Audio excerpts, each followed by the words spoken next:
Salut à tous. Aujourd'hui je vous reparle, c'est ma deuxième partie de vidéo sur mettre bébé en écharpe. Déjà je voulais vous dire pourquoi je mets bébé en écharpe, parce que peut-être que vous zappez un peu ces vidéos en vous disant moi c'est pas trop mon truc. Et ben non, zappez pas. Parce que peut-être que, alors l'écharpe ou autre, hein, mais peut-être que vous n'aurez pas tant le choix que ça de porter ou non votre bébé. Avant, moi j'étais plutôt favorable à porter un peu bébé. Donc avant mon premier, j'avais acheté une écharpe, que je prenne la bonne. J'avais acheté ça, de la marque Baby Move, donc une écharpe, voilà, comme toutes les écharpes très longues, hein, c'est 5 mètres de long les écharpes.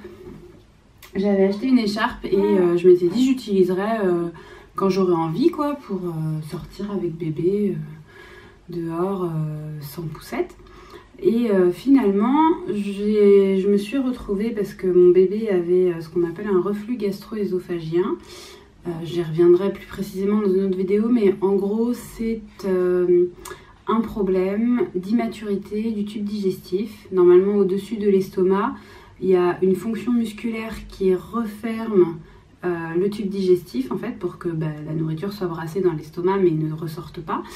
Cette fonction musculaire, quand les bébés sont petits, parfois n'est pas optimale, ne marche pas.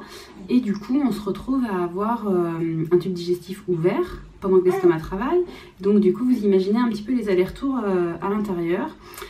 Or, le problème, c'est qu'il y a des sucs digestifs qui interviennent en bas, dans des tissus qui sont faits pour supporter ces sucs digestifs, mais s'ils remontent, ils arrivent dans des tissus qui ne sont pas faits pour les supporter, notamment au niveau de l'œsophage.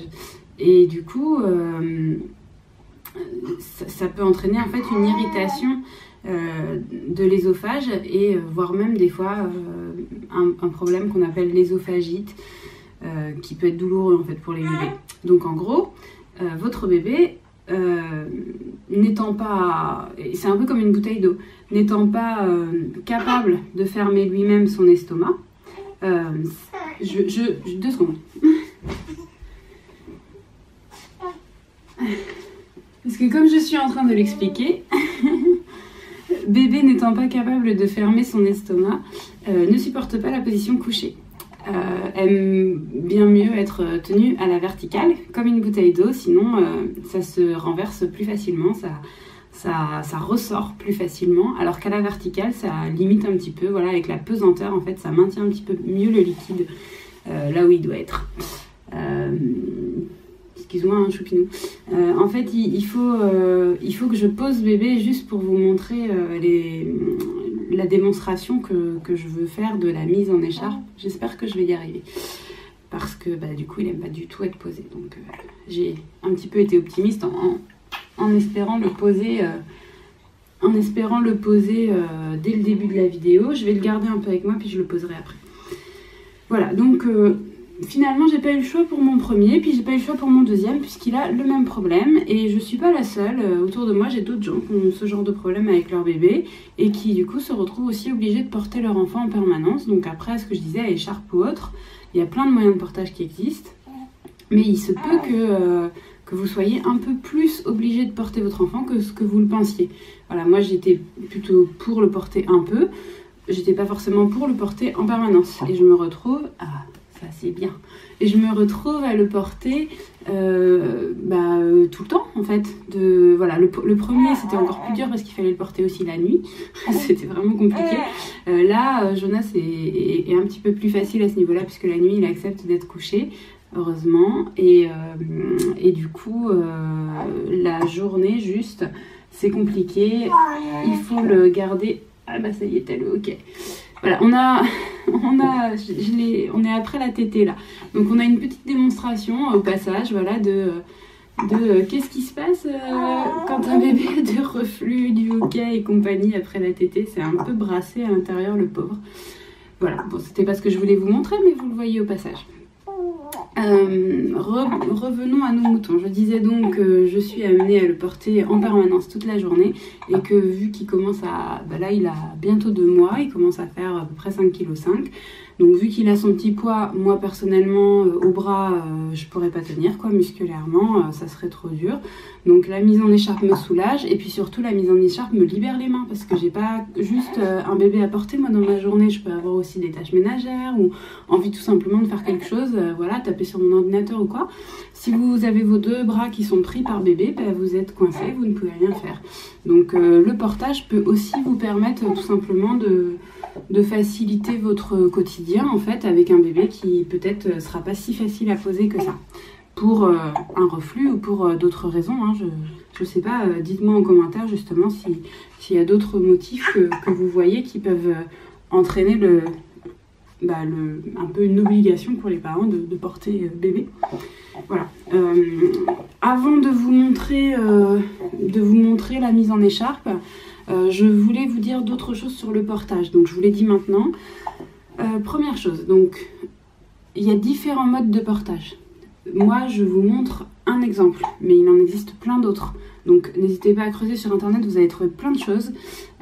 Et je vous donne un site que je trouve assez bon, où ce que vous trouvez dessus, déjà c'est bien fourni, il y a à peu près tout. Et puis c'est de bonne qualité, c'est sérieux. Le site s'appelle...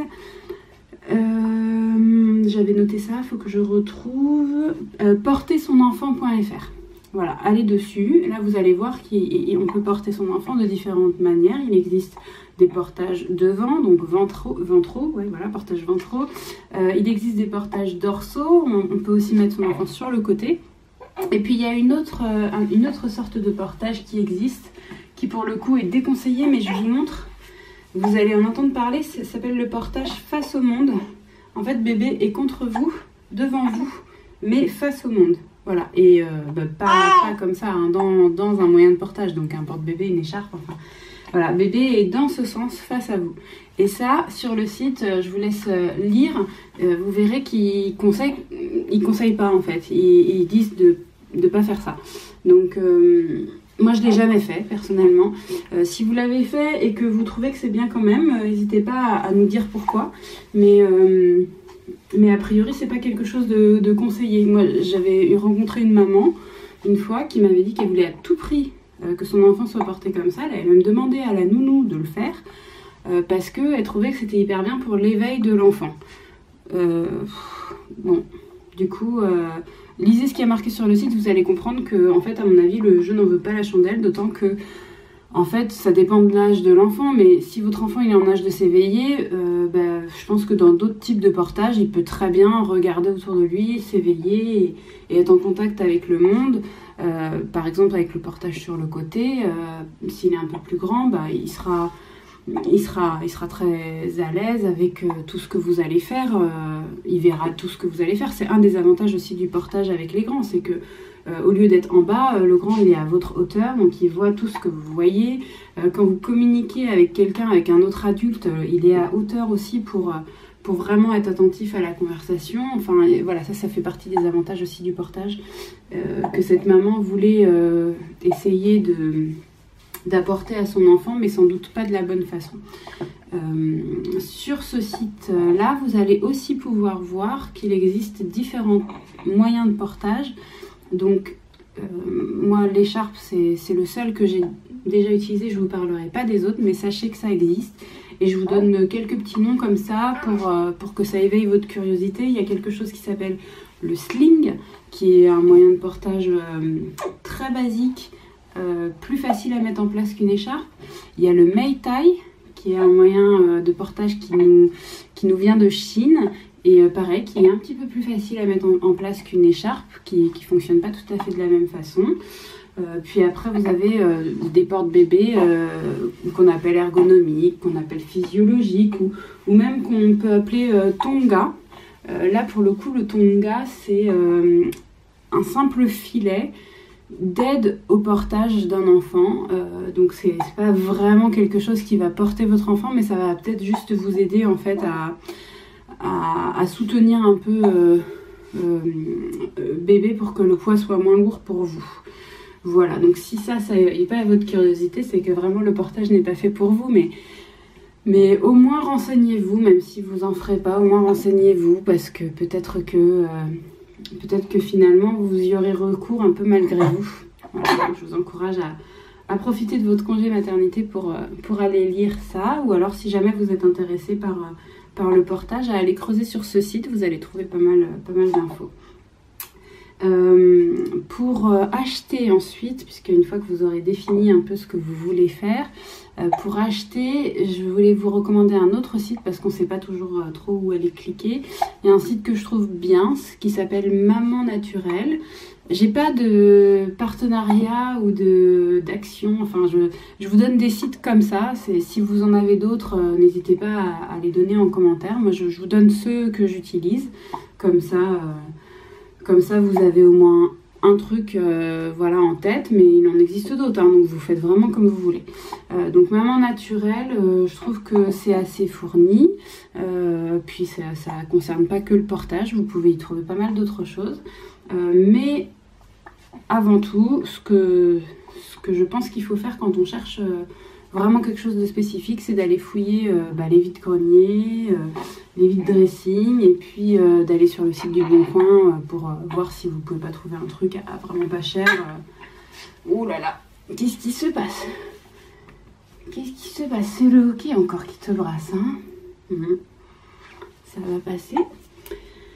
Donc sur le Bon Coin, je pense que vous avez moyen de trouver des trucs d'occasion et de bonne qualité, parce qu'en fait le truc avec la puériculture, globalement les outils qu'on peut avoir en puériculture, à moins d'avoir eu 5 enfants et de les avoir vraiment beaucoup utilisés, la plupart du temps on les utilise que quelques semaines, quelques mois, des fois quelques jours pour certains trucs. Et du coup, finalement, c'est pas du tout usé. Donc on peut trouver d'occasion des très bons trucs. Chose qui n'est pas valable pour tout, en fait. Mais pour la puériculture, je trouve que c'est valable. Voilà, donc farfouillez un peu. Une fois que vous avez trouvé ce que vous voulez essayer, éventuellement, vous faites un atelier, parce qu'il existe des ateliers qui peuvent vous initier. Et puis quand vous êtes sûr, vous achetez le truc qui vous convient. Ou alors vous achetez le truc qui vous convient, et puis vous testez directement sur bébé. Moi, c'est ce que j'ai fait pour mon premier. Ça se fait aussi, voilà, on peut apprendre tout seul. Donc pour mon premier, je vous ai montré tout à l'heure l'écharpe que j'avais achetée. Et en fait, il s'est trouvé que je devais l'utiliser beaucoup. Et un jour, je me suis dit, mince, mais je dois la laver. Sauf que si je la lave, je peux plus porter bébé. Donc c'était pas pratique. J'en ai acheté une deuxième pour pouvoir laver la première. Oui, parce que je n'ai pas de sèche-linge, ça c'est anecdotique, mais bon bref. Je me suis retrouvée avec 2 écharpes, et si je vous dis ça, c'est parce que du coup j'ai découvert que d'une écharpe à l'autre il y a des différences. Ma première écharpe, que je vous ai montré tout à l'heure de chez Baby Move, c'est une écharpe qui est assez rigide en fait, elle n'a pas une forte élasticité. Je ne sais pas si vous allez voir dans la vidéo, mais en gros là je suis en train de tirer dessus, et regardez, mes mains ne s'écartent pas beaucoup. Vous voyez, je tire fort et je relâche. Ça ne s'écarte pas beaucoup. Ma deuxième écharpe, celle que j'utilise beaucoup plus, qui est de la marque Je Porte Mon Bébé, vous avez pu la voir sur la plupart de mes vidéos, puisque c'est celle que je mets tout le temps, est une écharpe avec beaucoup plus d'élasticité. Je vais vous faire la même démo. Je vous mets mes 2 mains qui sont à peu près du même écartement. Et voilà. Vous voyez un petit peu la différence d'élasticité entre les deux. Donc c'est pas du tout la même chose, vraiment pas. Moi je préfère celle-ci. Mon conjoint lui il préfère celle qui est un petit peu plus rigide. Voilà. Je crois que bébé ne va pas être d'accord avec... comme déjà là il est pas très bien le pauvre. Il va pas être d'accord avec le fait que je le repose pour pouvoir vous faire la démonstration. Donc je vais devoir encore repousser d'une vidéo. Parce que pauvre lapin là il a besoin que je le balade un petit peu plus. Pas sur place, il faut qu'on marche un peu plus. Du coup, je vous dis à très bientôt et je vous ferai vraiment, dès que possible, cette démonstration de mise en place de l'écharpe, de mise en place des nœuds dont je vous parle depuis un moment, que je vous ai promis. Voilà, c'est tout ce qui me restait à faire, mais là je le fais pas dans cette vidéo. Je vais très bientôt faire une vidéo où je vous fais ça et je vous la mets en ligne juste après. Voilà, donc à très vite. À très vite pour conclure sur l'écharpe de portage.